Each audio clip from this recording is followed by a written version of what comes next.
Hello दोस्तों, स्वागत है आपका एक और मजेदार कहानी में। दोस्तों, ये कहानी मेरी और भैया की है। मेरे भाई का नाम मोहित है और हम लोग मेरठ में रहते हैं। मेरे परिवार में 4 लोग हैं, मैं, मम्मी, पापा और मेरा भाई। मेरे भैया मुझसे 3 साल बड़े हैं और दिखने में बहुत ही स्मार्ट है। वैसे मैं भी दिखने में कौन सी कम हूँ, एकदम हीरोइन लगती हूँ। मेरी मस्त जवानी पर हर लड़का मेरा दीवाना हो जाता है, लेकिन मैंने अभी तक किसी के साथ कभी भी क्रिकेट नहीं खेला। मेरी उम्र अभी 16 साल है और मेरे सोनू मोनू का साइज हर किसी को बड़ा ही मस्त लगता है। जब भी मैं पार्टी या स्कूल जाती हूँ तो लोग मुझ पर तरह तरह के कमेंट करते, क्या माल है, गंदे गंदे कमेंट, पर मैं उन्हें नजरअंदाज कर देती हूँ। दोस्तों, एक बार की बात है जब मैंने अपनी पढ़ाई पूरी कर दी और जॉब के लिए ट्राई कर रही थी। तभी मेरे इंटरव्यू के लिए दिल्ली में एक कंपनी से कॉल आया। दिल्ली में हमारा एक फ्लैट पहले से ही था जो खाली रहता है। मैं इंटरव्यू के लिए अकेली नहीं जा सकती थी क्योंकि मुझे अकेले बहुत डर लगता था।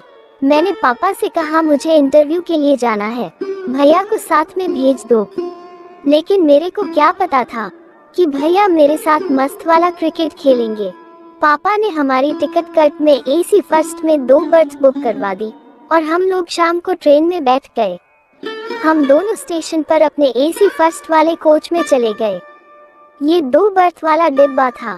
टीटी से अपने टिकट चेक करवा कर हम दोनों अंदर आ गए और केबिन अंदर से लॉक कर लिया। अब हम दोनों बात करने लगे। बातों बातों में भैया ने पूछ लिया, तेरा कोई पुरुष मित्र है? मैंने कहा, नहीं भैया, मैं कोई ऐसी लड़की नहीं हूँ। उसने कहा, झूठ मत बोल, इतनी खूबसूरत होने के बाद भी कोई लड़का नहीं मिला तुझे? तू दिखने में इतनी मस्त है, कोई ना कोई तो जरूर होगा। बातें करते करते मैंने भी भैया से पूछा कि आपकी भी कोई गर्लफ्रेंड होगी? नहीं दीदी, कोई नहीं है, मुझे तुझ जैसी कोई आज तक मिली ही नहीं। मैं मुस्कुरा कर बोली, अच्छा बेटा, मेरे जैसी का क्या मतलब? मैंने कहा, दीदी आपके जैसी सुंदर लड़की नहीं मिली। भैया की इस तरह की बातें सुनकर मेरे अंदर आग सी लग रही थी। मैंने भी अच्छी सी स्माइल दी और हम लोग खुलकर बातें करने लगे। धीरे धीरे मेरा मन भी भैया की ओर आकर्षित हो रहा था क्योंकि उनकी बातों ने मुझे गर्म कर दिया था। शायद भैया भी इसी मूड में थे। फिर उसने कहा, शायद ऊपर वाला हमें कोई सिग्नल दे रहा है। मैंने बोला, कैसा सिग्नल? क्या सिग्नल? तभी उसने मेरा चेहरा अपने दोनों हाथों में पकड़ा और बोला, दीदी आई लव यू। दीदी ने भी आई लव यू टू बोला। दीदी, मैं आपसे वो वाला प्यार करता हूँ। मैंने पूछा, कौन सा वाला? दीदी, मैं आपके साथ क्रिकेट खेलना चाहता हूँ। मैंने कहा, पागल हो गए हो क्या?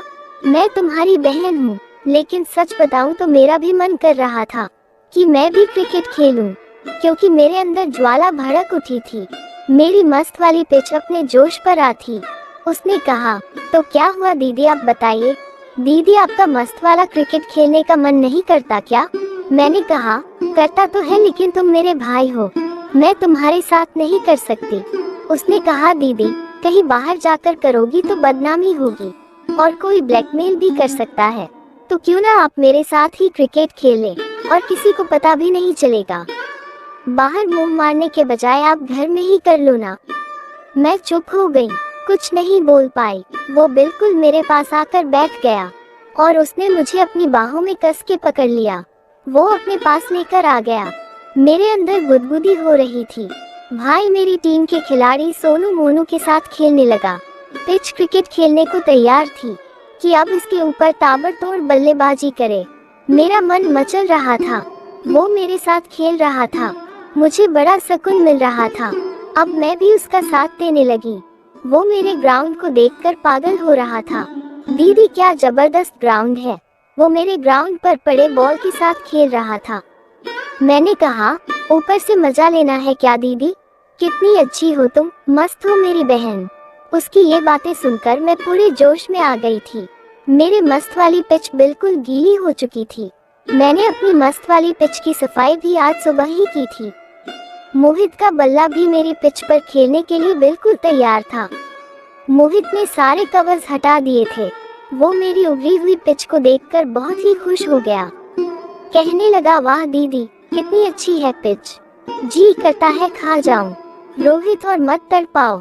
जब मैं मोहित के बल्ले के साथ खेल रही थी तो मेरी खुशी सातवें आसमान पर थी। मोहित का बल्ला ठीक ठाक ही था, काफी मोटा और मजबूत। मुझे तो डर लग रहा था कि मेरी मस्त वाली पिच का कचूमर बना देगा। मोहित ने कहा मजा आ रहा है ना? मैंने कहा मत पूछो कि कितना मजा आ रहा है। जल्दी से तुम मेरी उभरी हुई पिच के ऊपर ताबड़तोड़ बल्लेबाजी करो। मेरे से रहा नहीं जा रहा। अब उसने अपनी प्यारी दीदी की पिच पर बल्ला रखा और उसने क्रिकेट खेलना शुरू कर दिया। उधर ट्रेन भी अपनी फुल स्पीड में चल रही थी और यहाँ मस्त वाली पिच के ऊपर ताबड़तोड़ बल्लेबाजी हो रही थी। मोहित बोला दीदी बहुत मजा आ रहा है।